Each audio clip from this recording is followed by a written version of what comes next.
Este podcast pertenece a la red Podcast SN.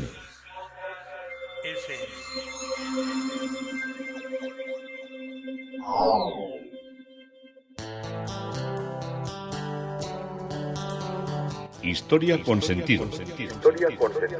Un podcast realizado y presentado por Juan Carlos González.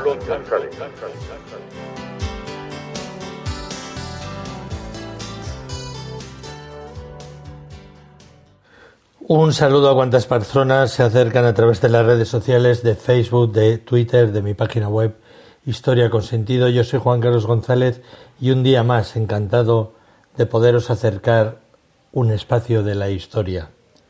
Hoy el tema propuesto es un jueves en Sant Gaudens. Vamos a andar por allí porque era el día del mercado y os voy a contar algunas cosas de la insigne iglesia colegiata que el otro día más o menos recorrimos en una importante parte. Cuando vivíamos una aburrida época en la cual la televisión era en blanco y negro, los programas se acababan los de la 2 se acababan, eran creo que eran desde la 1:30 de la mañana, del mediodía, de la mañana, hasta las 8 de la tarde y eran absolutamente soporíferos. Los jóvenes lo que hacíamos mucho era pasear, dar paseos, recorrer nuestro pueblo, nuestras calles, muchas veces andando, ¿no? Tampoco teníamos ya en una determinada época charlando, arreglando el mundo y viendo pasar todo lo que había a nuestro alrededor. En mi caso era un pueblo que se fundía lo que era su urbanismo con las fábricas muchas, como os he contado, de muchas de ellas habían quedado dentro de lo que era la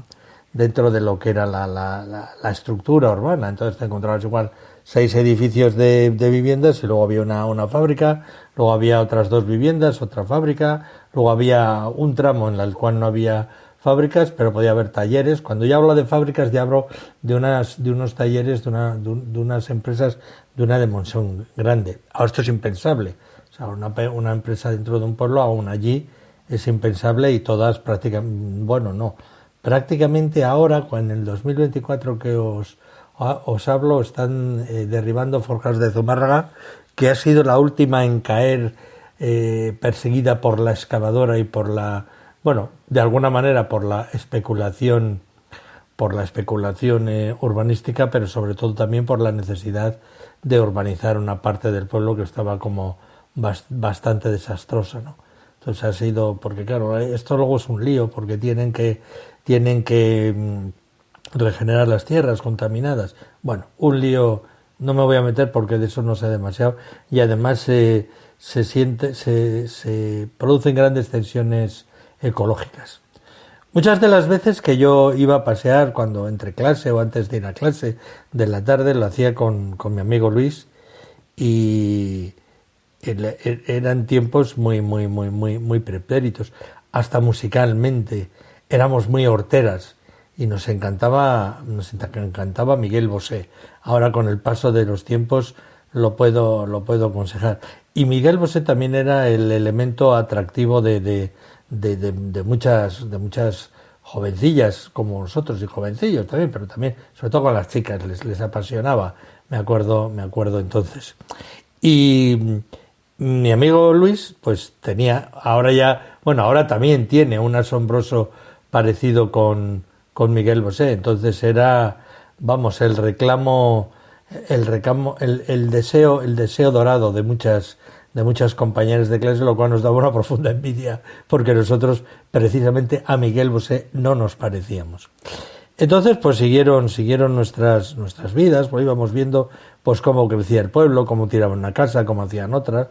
Todo eso iba con mucha lentitud. Ahora, igual es porque yo ya voy muy poco, pero veíamos construir y desde que empezaban una casa hasta que las personas entraban a vivir, igual pasaban, podían pasar 2 o 3 años fácilmente hasta que se terminaba una vivienda. Ahora van con una velocidad asombrosa.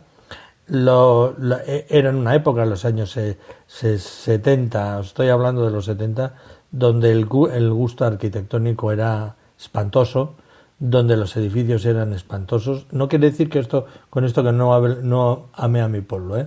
Quiero decir que si hay una cosa fea también hay que decirla, porque allí no había ninguna preocupación por pintar las edificaciones, las casas, y todas eran de color gris, producto de que había muchas chimeneas que vertían la contaminación al aire, y en cuanto llovía, pues ese polvo en suspensión iba casi como lluvia ácida sobre tejados, paredes, fachadas, y todas las casas eran grises, salvo alguna casa, como una casa que teníamos cerca de donde yo había nacido, y era el chalet de los Ormazábal, que era una casa así muy neeuskalduna, neovasca, como una especie de caserío que recordaba mucho a lo que es ciertas edificaciones que hay en la costa vasco-francesa, San Juan de Luz, Biarritz, Azkain, Guétari, todas esas Oguñé, todos esos pueblos que están allí en la costa,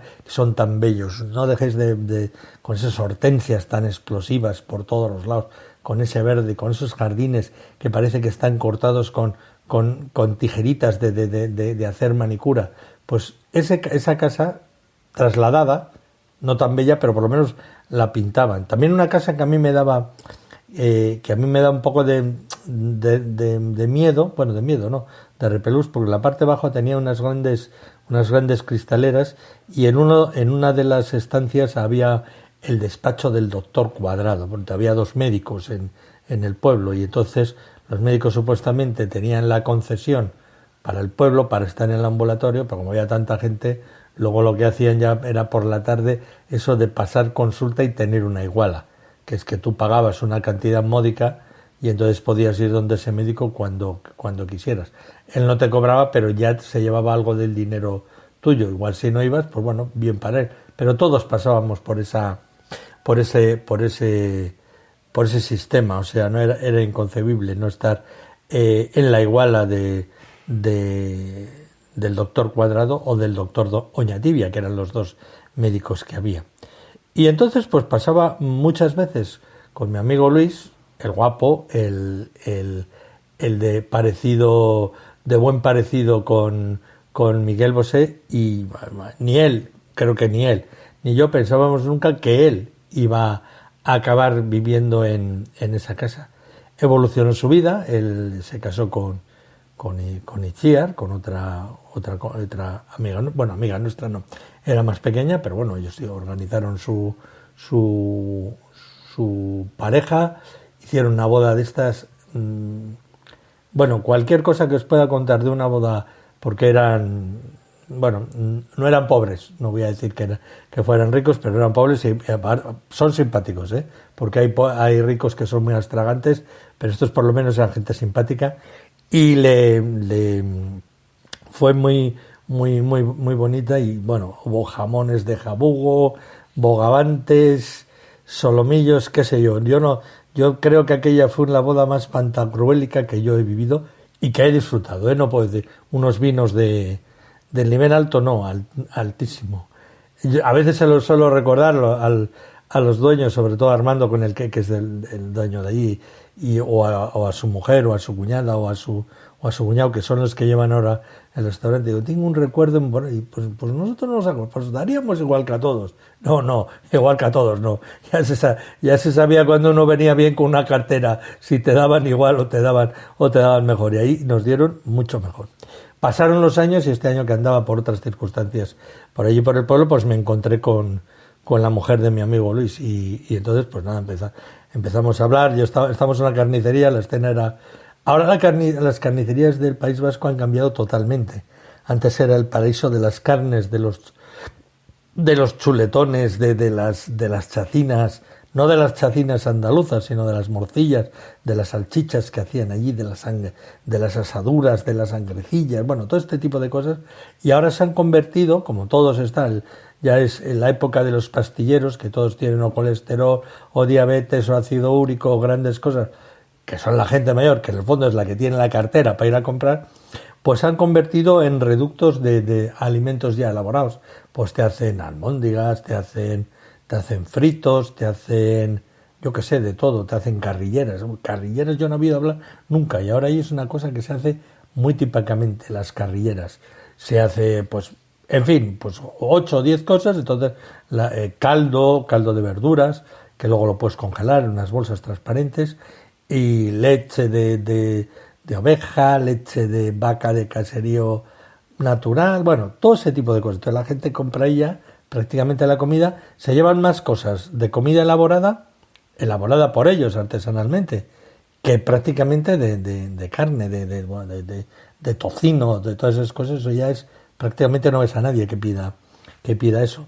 Y le estaba diciendo al carnicero, dice, si ves tú los jamones que nos pusieron allí en la boda de esta chica y de su compañero Luis, y el otro se estaba riendo y tal.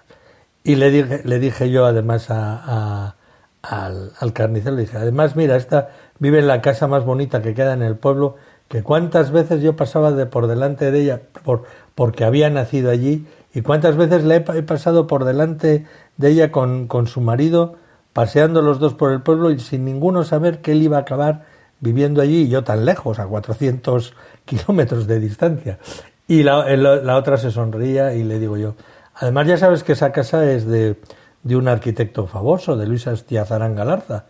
Y me dice, no, pues no tenía ni idea, sabía que era antigua, que era la casa de los dueños de la fábrica de licores, pero no sabía yo que ese arquitecto era tan famoso.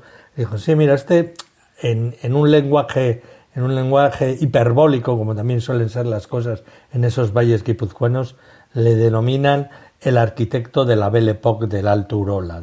Bueno, esto suena muy rimbombante, pero a veces también nosotros tenemos una especie de pruito de altanería.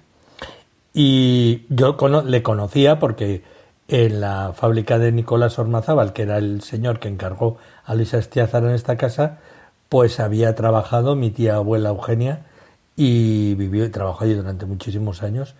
Antes de la guerra empezó a trabajar allí en el año 1919 hasta el año 50, una cosa así. Una mujer trabajando en aquel... Es que no tenía hijos, la historia es que es mi tía abuela, como os he dicho, sabía leer y escribir, sabía hacer cuentas, sabía escribir muy bien en los libros de registros y por eso la contrataron y estuvo allí tantos años trabajando hasta que se jubiló. O sea, encontrar una mujer en esa época que trabajara y se jubilara y que pudiera hacerlo era muy difícil, porque las mujeres cuando se casaban, cuando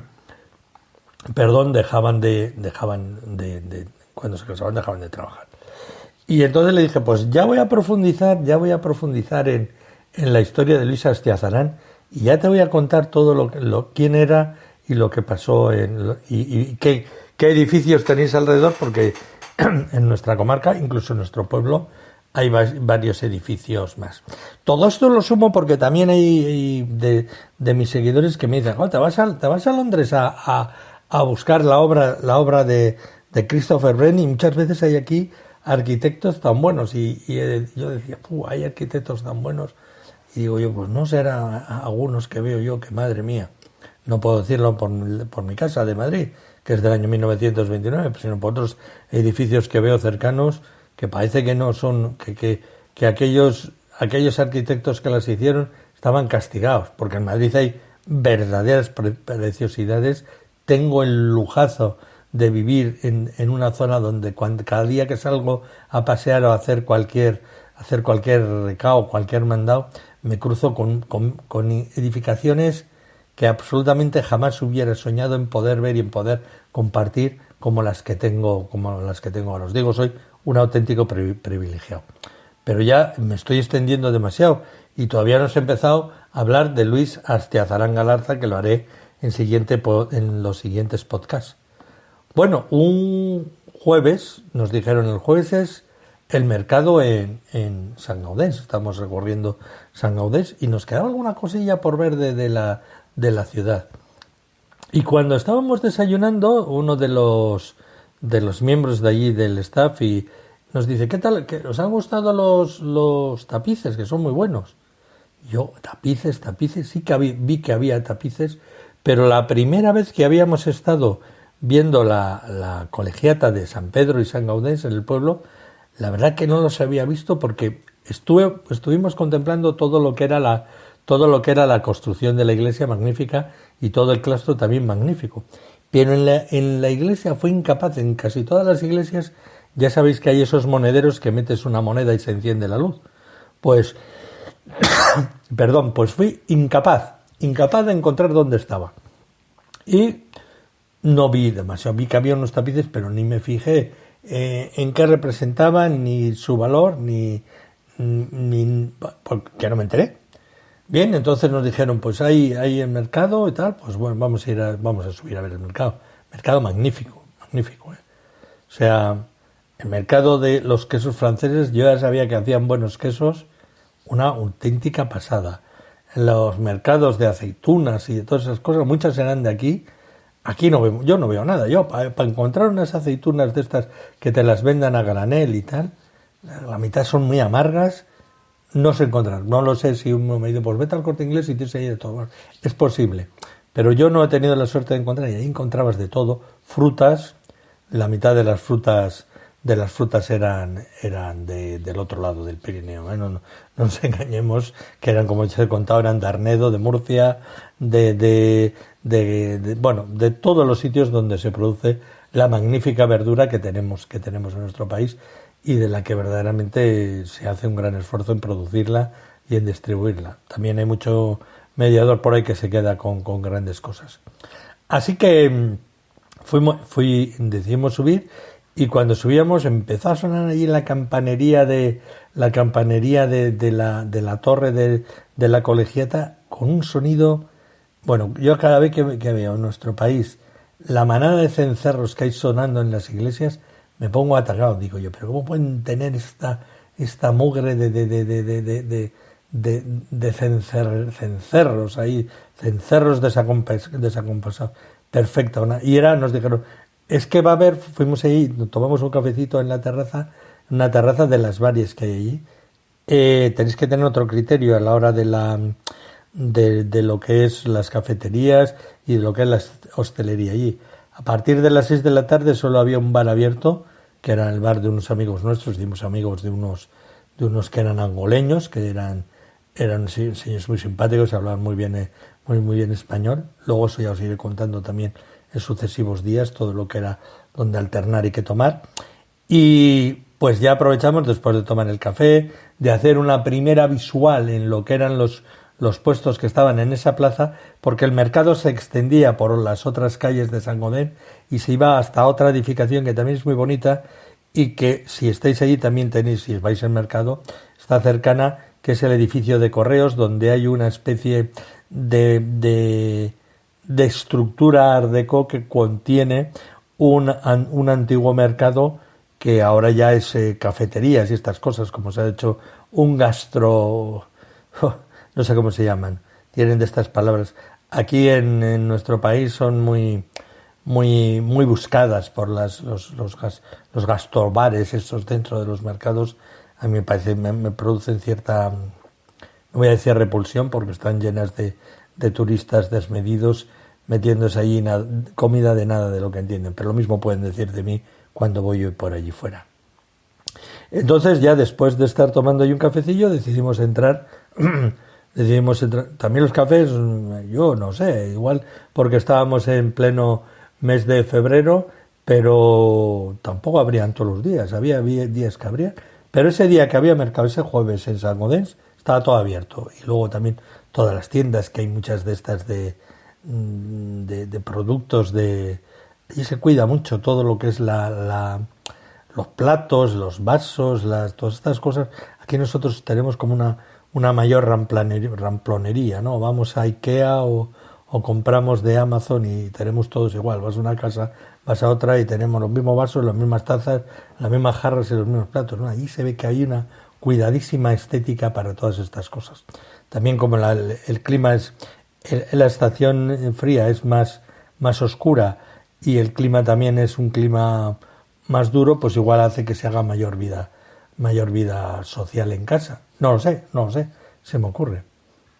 Y cuando estábamos viendo esto nos dijeron, cuando nos habían contado de que lo de los tapices, tienen mucha historia, ya leeréis allí, tienen mucha historia. Y bueno, se trataban, y ya volvimos a la iglesia, como iba a haber misa, porque claro, estos, iba a decir, estos curas son pájaros. Bueno, no, la palabra no son que sean pájaros. Es que cuando hay quórum, que es cuando hay un mercado, pues ponen la misa mientras haya el mercado, porque población que igual viene de los lados, pues les puede apetecer ir a misa. Otros no, otros entran por el sonido del órgano, que también es un órgano bueno, un caballicol. Pero bueno, pero el caso es que estaba impecablemente bien encendida. O sea, todo lo que no se veía la tarde-noche que entramos el primer día, ahora quedaba espectacularmente bella con lo que era la luminosidad de la luz artificial. Y se tratan de unos tapices de la marca Aubusson, como Aubusson, pero Aubusson, que fueron tejidos en la manufactura real de Aubusson durante la segunda mitad del siglo XVII y son de un excelente diseño. Fueron autentificados en 1929 por Louis Lacroix, que era el presidente de la Sociedad Arqueológica de Limousin, que se estaba dedicando a hacer un inventario, y estos tapices de la fábrica de Aubusson son de una empresa creada en 1751, que era la Royal Manufactura de Aubusson, que estaba dedicada a la fabricación de tapices y alfombras para los palacios reales. Es igual que nosotros que tenemos la Real Fábrica de Tapices, que está ahí cerca de la estación de Atocha, y que ahora ya más que nada se dedican a restaurar los tapices, porque hay muchos tapices aquí que estaban estropeados o desgastados, o hay que rehacerlos y algunos los copian. Hacer un tapiz puede costar de 3 a 5 años, ¿eh? Estamos hablando de un trabajo especialísimo. Y era conocido la técnica que utilizaban. Era una técnica que se llamaba Wilton, que era un trabajo que era muy específico, y aquí había venido, se le había dado este nombre porque hubo muchas personas que se llevaron, no voy a decir el secreto, sino la técnica a Inglaterra, y allí rebautizaron en el estilo británico de los tejedores protestantes, calvinistas, que habían huido de Francia por el edicto de Nantes, y este proceso se perpetúa en lo que era la tradición del tejido artístico. La manufactura real de Aubusson llega prácticamente hasta hoy en día y trabajan pues para las grandes cadenas de hoteles, han hecho para las primeras clases de transporte aéreo, para barcos, para instituciones, con una gran especialización y con una excepcional acabado que les da su característica. Cuando estábamos delante de los tapices, pues había una cartela donde ponía intervención del FBI. Digo, a ver, esto FBI, el FBI de los Estados Unidos. Dije yo, sí. Pues en la noche del 20 de diciembre del año 1989, 2 tapices de Aubusson de 7 metros de largo fueron robados de la colegiata de Saint Gaudens, que eran el Triunfo de la Fe y el Martirio de Saint Gaudens, que se remontaban al siglo XVIII, cuando se 1700 y algo, de un precio incalculable. 6 años más tarde, un bibliotecario del Museo de Aubusson, de la región de Creuse, identificó las pinturas, las fotos, en el catálogo de la famosa Galería de Arte Sotheby's en Nueva York, y inmediatamente alertó a las autoridades. Y así comenzó un largo proceso durante el cual los ministerios franceses de Cultura, Interior, Justicia y Relaciones Internacionales negociaron con el FBI, que era lo que estaba leyendo allí, para recuperar las obras. Los estadounidenses no tienen la misma intransigencia cuando se trata de recuperar obras de arte que podemos tener nosotros, pero finalmente Después de un largo y doloroso procedimiento, los tapices pudieron ser recomprados por Francia y el vendedor, que los había adquirido legalmente, fue absuelto. Aunque habían sido sacados de Francia ilegalmente, el señor los compró legalmente. Después de una odisea de 7 años, el triunfo de la fe y el martirio de San Gaudens volvieron a las paredes de esta colegiata el 26 de septiembre de 1997. El martirio de San Gaudens es un tapiz de 3,20 de alto por 7,40 de ancho e incorpora los elementos de la leyenda del martirio de San Gaudens. En el centro del tapiz, el joven pastor Gaudencio, de rodillas, es decapitado por un soldado a las afueras de la ciudad, en el lugar que todavía hoy se llama La Cahue. Y a la derecha, en el fondo, el llamado manantial milagrosa del Cahue, y también vemos una pequeña figura, Gaudens, que es como una historificación de su martirio, que se dirige hacia la ciudad con la cabeza entre las manos. Esto era muy típico de los santos, que les cortaban la cabeza y seguían predicando. Al fondo, la ciudad de San Gaudens, y tal como era, supuestamente hacia 1760, que es cuando se hace el tapiz. Y en la parte inferior derecha, la firma del taller de los tejedores, que pone Guillauch Michon. Otro de los tapices es el Triunfo de la Fe, que es una copia del cuadro que está en el Museo del Prado de Madrid, del Triunfo de la Eucaristía. La fe está personificada por una mujer de aspecto marcial que está sentado sobre un carro triunfal tirado por 3 caballos, que persigue y mata a los infieles y herejes que gimen bajo sus ruedas. Y en la parte superior hay una especie como de orla. La transfiguración de Jesús es el tercer tapiz. Es una escena de la escena del Monte Tabor, donde Jesús trae consigo a Pedro y a Santiago y a Juan y se transfigura ante ellos. Y en el tapiz aparece Jesús en medio de una nube de luz cegadora y junto a él Moisés y Elías. Y por encima de Pedro y de Santiago las palabras de Pedro: Señor, aquí estamos. Luego hay un tapiz construido en 1997, moderno, el tapiz para la capilla de la Reserva Eucarística, que fue creado a la gloria de Cristo, que es un tapiz vegetal bonito, pero bueno, no es los otros, ¿no? Que data de 1997 y fue un regalo que hicieron para decorar esa parte de la iglesia. El órgano de la iglesia fue creado por Dominique Cavalicol. Ya os digo, son los órganos románticos por excelencia francesa, entre 1829. Luego aquí, Organería Española de Azpeitia fue la que continuó esta línea. Está hecho entre 1829 y 1831, sustituyendo al antiguo instrumento del siglo XVII que estaba muy dañado. El órgano fue restaurado en 1980 y la caja, o sea, la madera donde contienen los tubos, data de antes de 1662 y fue algo dañada, luego restaurada durante la Revolución Francesa. De estilo Luis XIV, el conjunto está hecho en madera de roble y de tilo, es muy, muy bonito de contemplar. El carrillón que oíamos y que tanto nos llamó la atención es un campanario que, claro, sonaba muy bien porque el carrillón tiene 36 campanas y estaba restaurado en 1984.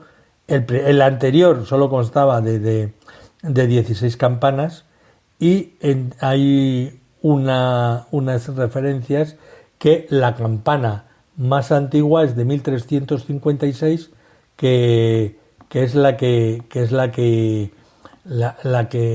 tiene no es la palabra que tenga un sonido más afinado, sino que es la que tiene un sonido que le hace como, no sé si la palabra decirla es muy, muy magistral. Hay 6 campanas más grandes, todas equipadas para ser tocadas, y una de las partes que ahora estábamos viendo es la parte del ábside por el interior, donde están los murales que fueron realizados por Dominique de Vandel y Le Mot-Prière alrededor de 1860,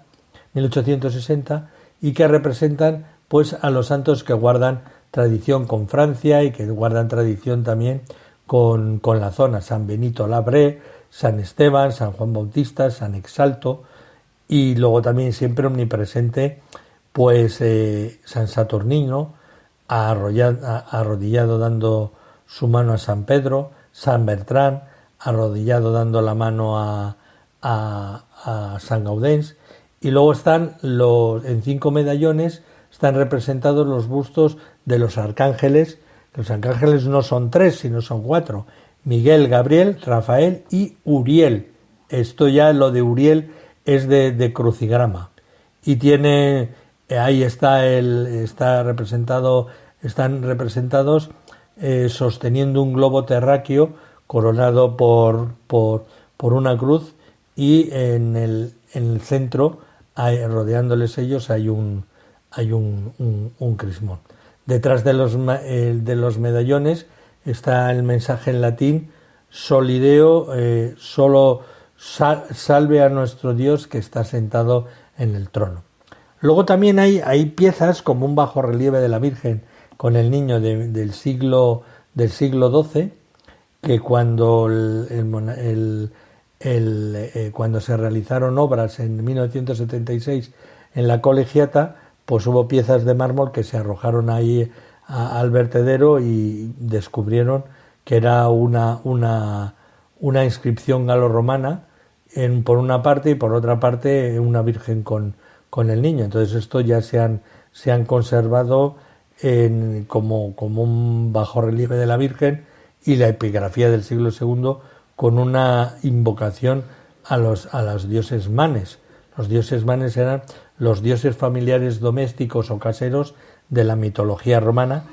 Generalmente eran los manes, se les relacionaba con otro grupo de dioses, como eran los lares y los penates, que eran los que estaban vinculados a la familia y a las despensas, a tener comida y a guardarla.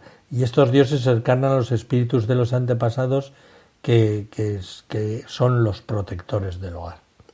Y aunque estamos aquí, vamos a dejarlo, porque seguimos recorriendo, y ya con esto del FBI, con esto del mercado de Sant Gaudens, y con empezaros a contar la historia de Luisa Estiazarán y de la hortera que era yo oyendo a Miguel Bosé, pues creo que podemos dar por terminado hoy este episodio de Historia con Sentido. Un día más, Juan Carlos González, encantado de haberos traído una parte de la historia.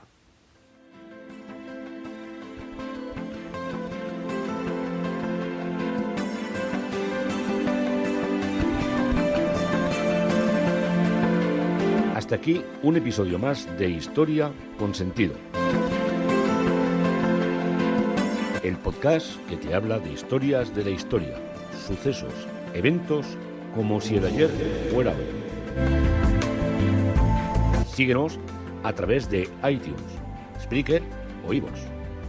Contacta con nosotros por correo electrónico escribiendo a podcast@historiaconsentido.com. Nuestra web, www.historiaconsentido.com. Y en Twitter nos encontrarás como @historiasentido.